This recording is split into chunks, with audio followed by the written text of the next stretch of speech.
우리 같이 말씀 읽자. 푸른 마르고 꽃은 떨어지나 주의 말씀은 영원합니다. 오늘도 말씀을 나누고 전하는 권서인으로 살아가는 모든 분들을 사랑하고 축복합니다. 오늘 우리가 함께 나눌 내용은 1. 성령님을 반복하여 설명하시는 이유 2. 죄, 정의, 심판에 대해서 3. 세상을 이겼다고 말씀하시다 4. 앞으로 믿게 될 우리를 위해서도 기도하시다입니다. 먼저 첫 번째, 성령님을 반복하여 설명하시는 이유입니다. 오늘 본문 역시 주님이 넘겨져 붙잡히시던 날 밤에 하신 유언 같은 말씀의 연장선인데요. 요한복음 14장, 15장, 16장에 걸쳐 보혜사 성령님에 대한 이야기가 반복되고 있습니다. 이유가 무엇일까요? 눈에 보이는 예수님이 행하시는 일을 보고도 하나님에 대해 그리고 하나님 나라에 대해 제대로 인식하지 못하고 있던 제자들에게 이제 눈에 보이지 않는 성령님이 오셔서 일하셔야 하는 현실입니다. 반복할 수밖에 없는 상황인 거죠. 아무리 가르쳐도 아직은 안개 속 같은 제자들을 향한 예수님의 속마음은 이럴 겁니다. 제자들, 지금은 이해가 안 가겠지만 나중에 일어나는 일들을 보고 아, 예수님이 이래서 성령님 이야기를 계속 하셨구나 하고 알아차리게 될 겁니다. 두 번째, 죄, 정의, 심판에 대해서입니다. 오늘 본문에서 가장 중요한 부분은 이 죄, 정의, 심판에 대한 내용입니다. 예수님은 떠나가시고 세상은 자기들을 미워하게 될 것이라는 말에 제자들은 지금 괴롭습니다. 강력한 나라를 세우고 높은 자리를 얻게 될 거라는 꿈이 틀어지는 것 같은 분위기에 예수님께 어디로 가실 건지 목적지만 물을 뿐 가시겠다는 그곳이 정확하게 어디이며 그것이 무엇을 의미하는지 터놓고 묻는 사람이 없습니다. 제자들은 리더이신 예수님이 이 땅에 계시는 것이 자신들에게 더 든든하고 유익하다고 생각했겠지만 예수님은 성령님이 오시는 것이 제자들에게 더 유익하다고 하시면서 성령이 오시면 세상의 잘못을 들추어낸다고 하셨는데요. 이 들추어낸다는 것은 세상도 인지하지 못하고 있던 잘못을 성령께서 제자들을 통해 드러나게 하실 거라는 뜻입니다. 요한복음 16장 8절입니다. 그분이 오시면 죄에 대해, 정의에 대해, 심판에 대해서 세상의 잘못을 들추어내실 겁니다. 아멘. 먼저 죄는 예수님이 하나님의 아들로 세상에 오셨으나 여러 가지 증거를 보고 들어도 믿지 않고 거부한 채 십자가에 못 박은 것 자체를 말하는 것이고, 다음으로 정의는 하나님의 의로 오신 예수님을 십자가에 못 박았기 때문에 세상이 정의를 없애버린 것이다. 성령님이 오셔서 정의가 없는 이 세상을 책망할 것이라는 건데요. 그렇다면 세상이 정의를 회복하는 길은 예수님 앞으로 나아오는 것밖에는 없는 것이죠. 마지막으로 심판인데요. 사단과 그에 속한 무리들이 예수님을 십자가에 못 박아 죽게 했으니 승리했다고 생각하겠지만 결코 그렇지 않다는 겁니다. 그 십자가는 패배가 아니라 하나님의 구원 방법이다. 성령님이 오시면 제자 그대들과 함께 하시는 사역을 통해 교회가 세워지고 마술사들이 마술책을 태우고 유대인과 이방인들이 주님께 돌아오는 일들이 일어날 것이다. 수많은 작은 예수들이 나와 똑같은 사역을 해나감으로써 세상을 변화시킬 텐데 이것이 정의를 없애고 거짓 승리감에 도취된 세상을 향한 심판이다. 결론적으로 예수라는 중심에서 벗어나는 것 자체가 곧 죄요, 불의요, 심판이다 라는 것이죠. 제자들 잘 이해가 안 되겠지만 괜찮다. 나중에 다 이해할 수 있으니 지금은 그냥 들어두라. 성령님이 오시면 십자가를 기준으로 죄, 정의, 심판에 대한 이해가 명확해질 것이다. 제자인 그대들은 지혜의 영인 성령의 도움을 받아 증인으로 살아가려는 예수님의 속마음 우리 함께 읽어내는 중입니다. 세 번째, 세상을 이겼다고 말씀하시다입니다. 이제 제자들은 해산을 앞둔 여인이 출산을 준비하는 것처럼 성령의 시대를 준비해야 합니다. 복음의 핵심을 정리할 지혜, 복음을 담대히 전할 용기, 세상이 주는 박해를 견딜 힘, 교회를 세워가는 과정에서도 필요한 것들이 얼마나 많을까요? 필요한 것은 무엇이든 예수님의 이름으로 구하게 될 것이고 하나님이 좋아하실 거라고 알려주십니다. 구하면 하나님이 채우실 거라는 약속이겠죠. 이어서 예수님은 앞으로 일어날 십자가 죽음이 끝이 아니라 부활과 승천 그리고 심판이 있다. 사단의 권세를 영원히 이기는 완전한 승리가 될 것이다. 아니, 이미 승리했다. 그러니 세상에서 어려움을 겪더라도 평화를 누리고 힘을 내라고 선포하십니다. 요한복음 16장 33절입니다. 이런 것들을 내가 그대들에게 미리 말해둔 것은 그대들이 내 안에서 평화를 누리게 하려는 겁니다. 세상에서는 그대들이 큰 어려움을 겪습니다. 그러나 힘내세요. 바로 내가 세상을 이겼습니다. 아멘. 네 번째, 앞으로 믿게 될 우리를 위해서도 기도하시다입니다. 예수님 당시의 대제사장은 1년에 한 번 대속죄 일에 이스라엘 전체의 죄에 대해 용서를 구하는 기도와 축복을 구하는 기도를 했는데요. 요한복음 17장에서 예수님이 하신 기도를 신학적으로 대제사장적인 기도라고 합니다. 특히 남겨질 제자들을 지켜주시고 보호해달라는 기도를 간절히 하시죠. 요한복음 17장 11절입니다. 내가 더는 세상에 있지 않습니다. 그런데 그들은 세상에 있습니다. 나 자신마저 하나님께로 갑니다. 거룩하신 아버지, 아버지 하나님이 나에게 주신 하나님 이름의 능력으로 그들을 지켜주십시오. 그리하여 우리가 그런 것처럼 그들이 하나가 되게 해 주십시오. 아멘. 그런데 우리 예수님 남겨진 제자들만을 위해 기도하신 것이 아니라 제자들이 전하는 복음을 듣고 예수를 믿게 될 미래의 그리스도인들, 바로 지금의 나와 우리들을 위해서도 기도하시는데요. 참 감격스럽습니다. 그렇다면 우리가 전하는 복음을 듣고 믿음을 가지게 될 사람들을 위한 기도이기도 한 거 아니겠습니까? 우리가 복음 전도자, 권서인으로 살아가야 할 이유인 것이죠. 요한복음 17장 20절입니다. 내가 이들을 위해서만 간청하는 것이 아닙니다.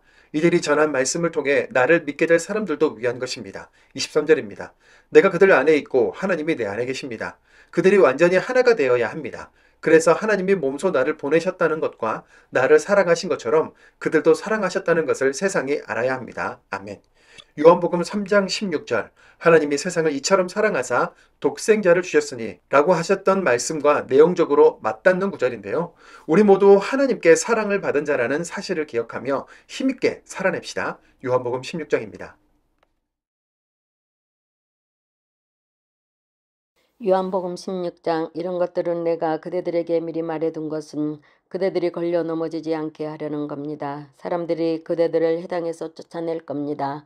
그대들 죽인 사람마다 하나님을 섬긴다며 재물을 가져다 바친 곳으로 생각할 때가 옵니다. 그들이 이런 일을 할 텐데 그들은 아버지도 나도 모르기 때문입니다. 그러나 이런 것들은 내가 그대들에게 미리 말해 두었어요.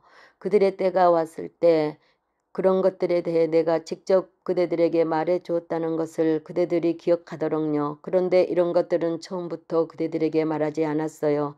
내가 그대들과 함께 있었기 때문입니다. 그러나 이제 내가 나를 보내신 분한테로 갑니다. 그런데 그대들 가운데 아무도 나에게 어디로 가느냐고 묻는 사람이 없어요. 오히려 이런 것들을 그대들에게 내가 미리 말해 주어서 그대들 마음이 괴로움으로 가득 차 있어요. 그러나 나야말로 진심을 그대들에게 말합니다. 바로 내가 떠나는 것이 그대들에게 득이 됩니다. 내가 떠나지 않으면 보혜사가 그대들한테로 오시지 않을 겁니다. 그러나 내가 가면 그분을 그대들한테로 보낼 겁니다. 그분이 오시면 죄에 대해, 정의에 대해, 심판에 대해서 세상의 잘못을 들춰내실 겁니다.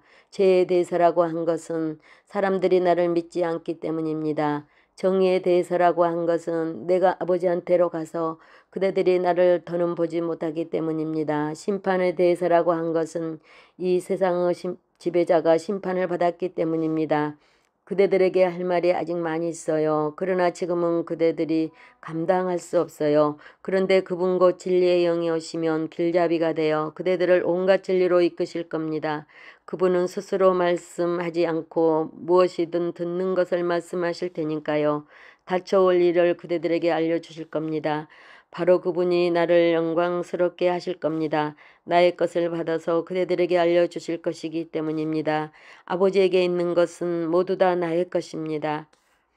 이 때문에 내가 그분이 나의 것을 받아서 그대들에게 알려주실 거라고 말했어요. 조금 있으면 그대들이 더는 나를 보지 못합니다. 그리고 다시 조금 있으면 나를 보게 될 겁니다. 그러자 제자들 가운데 몇 명이 서로 말했다. 우리에게 하시는 이 말씀이 무슨 뜻인가? 조금 있으면 그대들이 나를 보지 못합니다. 그리고 다시 조금 있으면 나를 보게 될 겁니다. 또 내가 아버지한테로 가기 때문입니다. 하고 말씀하시다니. 이어서 그들이 말했다. 그가 말씀하시는 조금 있으면이라는 이 말이 무슨 뜻인가? 무슨 뜻으로 하시는 말씀인지 우리가 알지 못하네. 예수님은 그들이 예수님께 묻고 싶어 한다는 것을 아셨다. 그래서 그들에게 말씀하셨다. 그들은 내가 한 말을 두고 서로 이러니 저러니 하고 있는 겁니까? 조금 있으면 그대들이 나를 보지 못합니다. 그리고 다시 조금 있으면 나를 보게 될 겁니다. 하고 내가 한 말을요. 아멘 아멘 그대들에게 말합니다. 울고 슬퍼할 겁니다. 그대들은. 그러나 세상은 기뻐할 겁니다. 그대들은 괴로워할 겁니다. 그러나 그대들의 괴로움이 바뀌어 기쁨이 될 겁니다. 여자가 아이를 낳을 때는 괴로움을 겪습니다. 진통을 겪을 때가 왔기 때문입니다. 하지만 그 아이를 낳고 나면 더는 그 큰 어려움을 기억하지 않아요. 사람이 세상에 태어났다는 기쁨 때문이지요. 그러므로 바로 그대들도 지금은 괴로움을 겪고 있어요. 그러나 내가 다시 그대들을 보게 될 겁니다. 그러면 그대들의 마음이 기쁠 겁니다. 그대들의 기쁨을 그대들한테서 빼앗아갈 사람은 아무도 없어요. 바로 그날에는 그대들이 나에게 아무것도 들어보지 않을 겁니다. 아멘 아멘 그대들에게 말합니다. 그대들이 내 이름을 내세워 아버지께 무엇이든 달라고 하면 그대들에게 주실 겁니다. 지금까지는 그대들이 내 이름으로 달라고 한 것이 아무것도 없어요. 그러나 달라고 하세요. 그러면 받을 것입니다. 그대들에게 기쁨이 가득 차게 될 것입니다. 이런 것들은 내가 그대들에게 다른 말로 돌려서 말해 주었어요. 그러나 그대들에게 더는 돌려서 말하지 않고 아예 터놓고 아버지에 대해 그대들에게 알려줄 때가 옵니다. 바로 그날에는 그대들이 내 이름으로 달라고 할 겁니다. 내가 직접 그대들을 네 아버지께 요청드리겠다는 말이 아닙니다. 아버지께서 친히 그대들을 좋아하시기 때문입니다. 그대들이 나를 좋아했고 또 내가 하나님께로부터 나왔다는 것을 믿었기 때문이지요. 내가 아버지한테서 나와서 세상에 와 있어요. 그런데 다시 세상을 버려두고 아버지한테로 갑니다. 예수님의 제자들이 말한다. 보세요. 이제는 선생님이 아예 터놓고 말씀하시는군요. 전혀 돌려서 말씀하지 않으십니다. 이제는 우리가 알겠습니다. 선생님. 이 모든 것을 알고 계신다는 것을요. 누군가가 선생님께 더는 여쭤볼 필요가 없습니다. 이런 까닭에 우리는 선생님이 하나님께로부터 나오셨다는 것을 믿습니다. 그들에게 예수님이 대답하셨다. 그대들이 이제 믿는 겁니까? 보세요. 때가 오는데 벌써 와 있어요. 그때 그대들은 저마다 그대들 자신이 있던 곳으로 흩어지고 나만 혼자 버려둘 겁니다. 그러나 나는 혼자가 아니에요. 아버지께서 나와 함께 계시기 때문입니다. 이런 것들은 내가 그대들에게 미리 말해둔 것은 그대들이 내 안에서 평화를 누리게 하려는 겁니다. 세상에서는 그대들이 큰 어려움을 겪습니다. 그러나 힘내세요. 바로 내가 세상을 이겼습니다. 17장 예수님 자신을 위해 기도하시다. 이런 말씀들은 예수님이 하셨다. 그러고는 눈을 들어 하늘을 향하여 기도하셨다. 아버지 때가 와 있습니다. 아버지의 아들을 영광스럽게 하셔서 아들이 아버지를 영광스럽게 하도록 해 주십시오. 아버지께서 아들에게 모든 생명체에 대한 고난을 주셨기 때문입니다. 아들에게 맡겨주신 것마다 그것들에게 아들이 영원한 생명을 주도록 하시려고요. 영원한 생명은 이것입니다. 곧 아버지께서 한 분뿐인 참 하나님이신 것과 또 아버지께서 보내신 예수 그리스도로 하는 것입니다. 나야말로 아버지를 땅에서 영광스럽게 했습니다. 아버지께서 나에게 하라고 맡겨주신 이 일을 끝냄으로써요. 이제 아버지께서 몸소 나를 아버지 곁에서 영광스럽게 해주십시오. 아버지, 세상이 있기 전에 내가 아버지 곁에서 누렸던 그 영광으로요. 내가 아버지 하나님의 이름을 사람들에게 드러냈습니다. 하나님이 세상에서 뽑아내서 나에게 맡겨주신 사람들에게요. 그들은 하나님께 속했는데 나에게 그들을 맡겨주셨지요. 그리고 그들은 하나님 말씀을 지켜왔습니다. 이제 그들은 하나님이 나에게 주신 것은 모두 다 하나님께로 온 것임을 압니다. 하나님이 나에게 주신 말씀들을 내가 그들에게 주었기 때문입니다. 그들이 그것들을 받아들였습니다. 그리고 그들은 내가 하나님께로부터 나왔다는 것을 참으로 알게 되었습니다. 또 하나님이 몸소 나를 보내셨다는 것을 믿었습니다. 내가 직접 그들을 위해 간청합니다. 내가 간청하는 것은 세상을 위해서가 아니라 하나님이 나에게 주신 사람들을 위해서입니다. 그들이 바로 하나님께 속해 있기 때문입니다. 나의 것은 모두 하나님의 것이고 하나님의 것은 나의 것입니다. 나는 그들 사이에서 이미 영광스럽게 되었습니다. 내가 더는 세상에 있지 않습니다. 그런데 그들은 세상에 있습니다. 나 자신마저 하나님께로 갑니다. 거룩하신 아버지, 아버지 하나님이 나에게 주신 하나님 이름을 능력으로 그들을 지켜주십시오. 그리하여 우리가 그런 것처럼 그들이 하나가 되게 해 주십시오. 내가 그들과 함께 있을 때는 내가 직접 그들을 하나님이 나에게 주신 하나님 이름의 능력으로 지켜주었습니다. 또 보호해 주었습니다. 잃어버릴 자식 말고는 그들 가운데 아무도 잃어버리지 않았습니다. 성경 말씀이 이루어지게 하려는 것이었습니다. 이제 나는 하나님께로 갑니다. 이런 것들을 내가 세상에 있는 동안에 말씀드리는 것은 나의 기쁨이 그들 안에 가득 차 있게 하려는 것입니다. 나는 그들에게 하나님의 말씀을 주었습니다. 그러나 세상은 그들을 미워했습니다.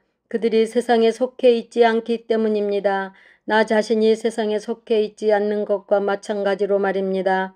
내가 하나님께 간청하는 것은 그들을 세상에서 빼내시려는 것이 아니라 그들을 악한 자에게서 지켜주시라는 것입니다. 그들은 세상에 속해 있지 않습니다. 나 자신이 세상에 속해 있지 않는 것과 마찬가지로요. 그들을 진리로 거룩하게 해주십시오. 하나님의 말씀이 진리입니다. 하나님이 나를 세상에 보내신 것처럼 나 자신도 그들을 세상에 보냈습니다. 그들을 위해 내가 나 자신을 거룩하게 합니다. 그들 자신도 진리 안에서 거룩하게 되도록 하려는 것입니다. 내가 이들을 위해서만 간청하는 것은 아닙니다. 이들이 전한 말씀을 통해 나를 믿게 될 사람들도 위한 것입니다. 그들이 모두 하나가 되게 해 주십시오, 아버지. 아버지 하나님이 내 안에 내가 하나님 안에 있는 것처럼 말입니다. 그들도 역시 우리 안에 있게 해 주십시오. 그래서 하나님이 몸소 나를 보내셨다는 것을 세상이 믿게 해 주십시오. 하나님이 나에게 주신 영광을 나도 역시 그들에게 주었습니다. 우리 자신들이 하나인 것처럼 그들이 하나가 되게 하려는 것이었습니다. 내가 그들 안에 있고 하나님이 내 안에 계십니다. 그들이 완전히 하나가 되어야 합니다. 그래서 하나님이 몸소 나를 보내셨다는 것과 나를 사랑하신 것처럼 그들도 사랑하셨다는 것을 세상이 알아야 합니다. 아버지 하나님이 나에게 주신 사람들을 두고 내가 바랍니다. 나 자신이 있는 곳에 저들도 나와 함께 있게 해 주십시오. 그래서 저들이 나의 영광을 지켜보게 해 주십시오. 세상의 기초가 놓이기 전에 하나님이 나를 사랑하셔서 나에게 주신 그 영광을 말입니다. 그런데 의로우신 아버지, 세상이 아버지 하나님을 알지 못합니다. 그런데 나는 하나님을 알았습니다. 이 사람들도 하나님이 몸소 나를 보내셨다는 것을 알았습니다. 내가 그들에게 하나님의 이름을 알렸습니다. 또 알릴 겁니다. 그래서 하나님이 나를 사랑하신 그 사랑이 그들 안에 있고 나도 역시 그들 안에 있도록 할 겁니다. 아멘.